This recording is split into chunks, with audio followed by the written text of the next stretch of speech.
పుట్టిన ప్రతి మనిషికి ఉంటుంది. లేకపోతే మీ సినిమాలో మీరు ప్రేమ కథలు ఎలా తీస్తారండి? అలా మొదలైంది ప్రేమ కథ కాదా? ప్రేమ లాంటిది కానీ ప్రేమ కథ. బేబీలో లక్ష్మి గారికి కూడా ప్రేమ కథ ఉండింది. రియల్ లైఫ్ లో లేనప్పుడు రాసుకుంటాం. సరే చెప్పండి, లవ్కి గ్యారంటీ ఉంటుందా లేదా?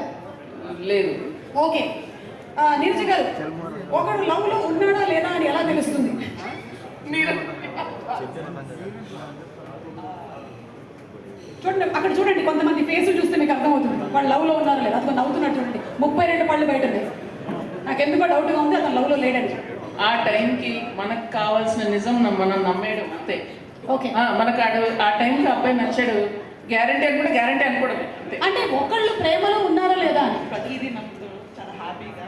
ఓకే, అన్నింటినీ నమ్మడమే, వాళ్ళు లవ్ లో ఉన్నారు అని నమ్మడమే. Okay, love marriage best, arrange marriage best? ఇది నందిని గారికి చెప్పాలి. And the perfect candidate for that.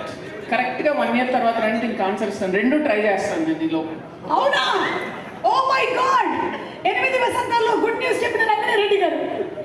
Okay, మిమ్మల్ని నీరజ గారు, మిమ్మల్ని ఇన్స్పైర్ చేసేటువంటి ఒక ఉమెన్, ఎనీబడి, ఇండస్ట్రీ కానీ బయట కానీ, నా పేరు కాకుండా. I think Samantha. It's very easy. Sam, Samantha, super super. మీ నందిని గారు, మీరు చూసిన బెస్ట్ లవ్ స్టోరీ? సుమ గారు, రాజీవ్ గారు. అది పెళ్లి story. Okay, last question Neeraja గారు, పెళ్లి చేసుకోవడం ఒక రెస్పాన్సిబిలిటీయా లేకపోతే ఒక అడ్వెంచరా? Both. It's little bit of both. It's ఇప్పుడు మీకు ఏ ఫేజ్ నడుస్తుంది?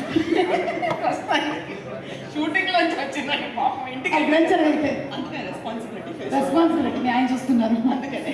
ఓకే, క్వశ్చన్స్ అయిపోయాయండి. ఇంకా మీరు ఏం చెప్పాలనుకుంటున్నారో చెప్పండి. 8 వసంతాలు అనేటువంటి cinema with Shruti Ayodhya as the main character వస్తుంది కాబట్టి what you want to say about it? Firstly